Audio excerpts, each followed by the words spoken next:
Hello everyone and welcome back to a new video. I am back today with a completely new type of video for me to make on this channel, and a video I wasn't able to find, an active one at least, when I searched on YouTube. So this is what I will call a thrifting tag. I know that tags are fairly big on some other sides of YouTube. I am, for example, on the booktube and authortube, the authors or writers on YouTube, and there are a fair few tags that go around there, as well as, I assume, in other sub-genres of YouTube as well. But I couldn't find one for thrifting, at least on an active one, and I decided to make one, so here we are. This tag consists of 10 questions, and then there is the 11th question, which is like tagging people. But I will preface this by saying you do not have to do this video if you have been tagged to do it. You may do this tag if you haven't been tagged to do it, and you don't have to tag people at the end of yours if you don't want to. I want this to be a fun and enjoyable video to make, and I don't want there to be gatekeeping around who can make it, nor stress that, oh no, I have to name people to do it as well. I'm gonna tag someone at the end, but any and all of you are free to do this if you want to do it. And the last sort of caveat before we begin, I am saying thrifting in this video, but secondhand shopping, charity shops, yard sales, op shops, whatever term you want to use for it. Basically, I'm using thrifting as an umbrella term for not purchasing new. Great, let's go. Question 1 is, when did you start thrifting? Now, I know that we did a little bit of thrifting when I was a kid. I don't have any vivid memories of it, but I do know it happened. I was also the younger child of my two-child home. I have an older sibling, and I do know that I inherited from him, as well as inherited from cousins and other older children around my age. But I don't have any vivid memories of it from that age. I do know that I started doing it more on my own in my, I want to say my later teen years, like 16 and up maybe, and even more so in my 20s, in my early 20s. And I'm now 28. And this year I am doing a low buy where I don't buy any clothes, which is the primary thing I thrift for. So, you know, it's gonna go down this year, but I definitely do intend to keep going in the future. And I want the majority of the things, especially clothing, that I bring into my life in the future to be thrifted, secondhand, hand-me-downs, swapped, whatever. Question 2, what is your favorite thing about thrifting? Now, to be completely honest, my favorite thing is the treasures. Finding these strange, or not strange I guess, but just different types of clothes. Things that aren't in the mainstream shops, things that you don't see a lot of other people wearing. And that is not a, I need to look unique and not wear what anyone else is wearing, is not that. But I just think it's really fun to find. And then also, of course, it's the environmental side to it as well. Typically it's cheaper, typically might be better quality because it has survived being owned by someone else, and now I'm getting it instead of buying it straight from a fast fashion store and it not being good quality and not lasting very long. Question 3 is, what is your favorite find? Now I'm going to talk about 3 things here in sort of a third favorite, second favorite, and then top favorite, and 2 of them are going to be pictures. So my third favorite is this pair of pants. I got these not that long ago. I got them, I mean, my foot was in a wrap, so this must have been 2019, summer 2019 I got those, and now we're approaching summer 2022. So 2.5 years ago I got those. I think they're really, really cool. However, they were on the small side when I got them, and I did not fit into them for very long, and so I've since passed them on to someone else. My second favorite thing is this shirt. This was featured in my Q2 capsule wardrobe. I think this is amazing. It is so out there. It is very bright, it's very fun, it's got lots of different patterns on it, lots of different colors, very bright, very just fun. It makes me so happy to look at this. I should take the time and effort to fix the buttons because they are clad in the same fabric. I don't know if you can see that. There we go. The same fabric, and some of them are the fabric is wearing off from the center of the button. So at least 2 of them I think should be replaced, but I don't know how to replace them really. I know how to switch on a button, but I don't know how to get good matching ones, so maybe I'll have to go with completely unmatching ones. I love this, it's great. And then my favorite is this dress. Now I had to search far and wide for this picture. I apparently don't have the pictures I took of it anymore. I probably have some, but I couldn't find them. This is a dress I bought, early 2010s, 2014 at the latest. I got this at a vintage fair. This is made of a vintage fabric, a vintage bed sheet, as a matter of fact, that someone turned into a 50s inspired dress. I loved this dress. It was so good. It was so comfortable. It had such good swirl in it. Like it was such a good spinning dress. Sadly, I outgrew it, and I've since passed it on to my friend's cousin, who is in the picture because I couldn't find it of me.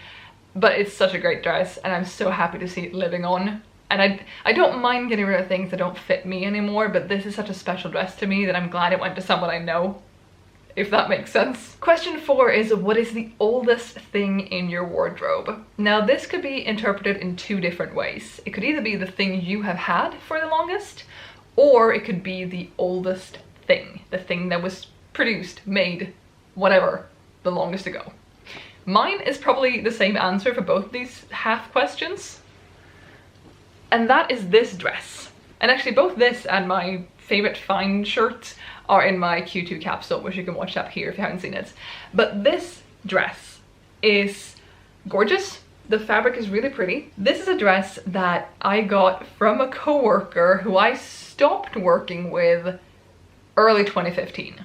We worked together from September 2013 through like March 15. This was a dress she had and wore when she was younger, I think in her teens.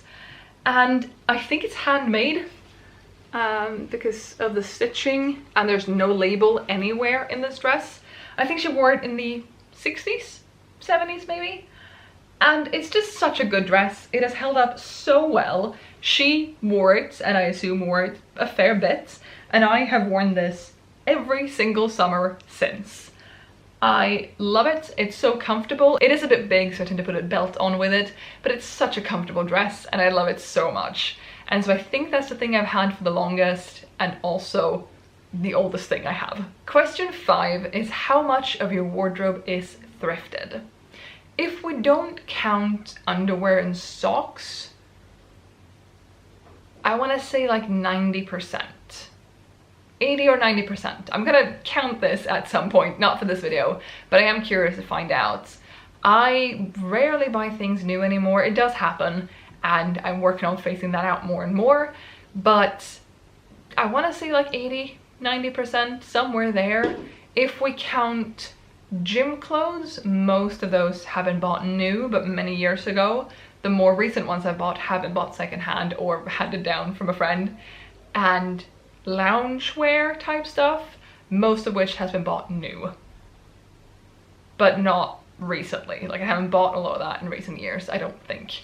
So let's say 85%, and then I'll check back in another video down the line and do the math. Question 6 is there anything you wouldn't thrift?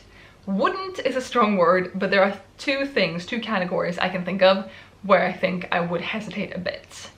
One of them is fabric furniture, like buying a bookshelf, buying a chair, stuff like that, I don't mind.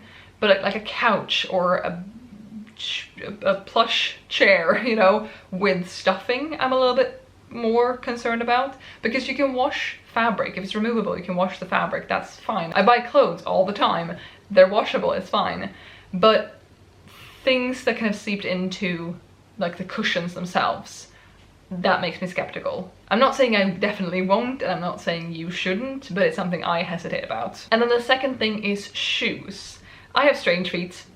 I don't know how strange they are really, but I have a hard time finding shoes that fit in general. But my theory is buying new shoes and breaking them in will make them fit my feet better than buying secondhand shoes that someone else have used and broken in to fit their feet.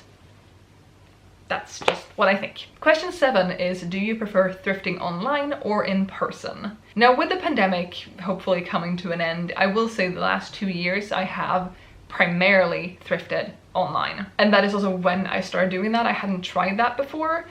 I have enjoyed it. It has its upsides, definitely. But I do think I prefer doing it in person because you can feel things straight away. You can try them on straight away. You can find things you're not looking for in a different way. Because when I at least use an online thrift website, yes, I can go for like new in or all dresses or, you know, a very vague, wide filter like that. But I still think it's more, I don't know, more organized. But it's just not the same feeling to me as going into a thrift store and then seeing what grabs my attention.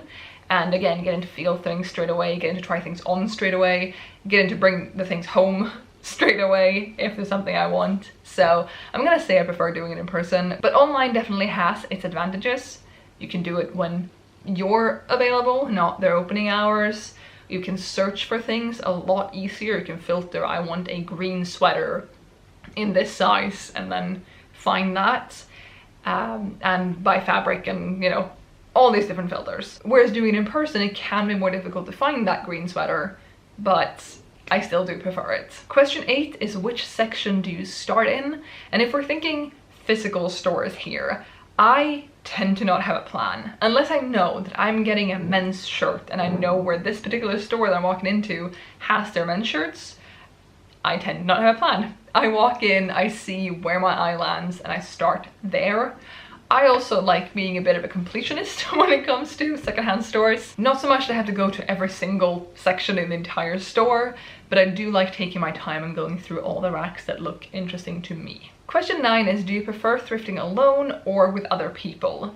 And I'm gonna say I prefer doing it with other people, but I want us to have a common understanding of why we're there. Not that, oh, we're all here for shirts. But we are here, it's gonna take a while. You look at things, I look at things, see you in 3 hours, unless we have things to share with one another. I don't like feeling like I have 10 minutes to get in and get out again. I like taking my time, and if I'm then there with someone who is on a bit of a time crunch, who thought we're only gonna stick around for 20 minutes, it can cause a bit of a rift. So I prefer going with someone else, but who's also there for the long haul, I guess. Question 10 is, what is your favorite thrifting tip?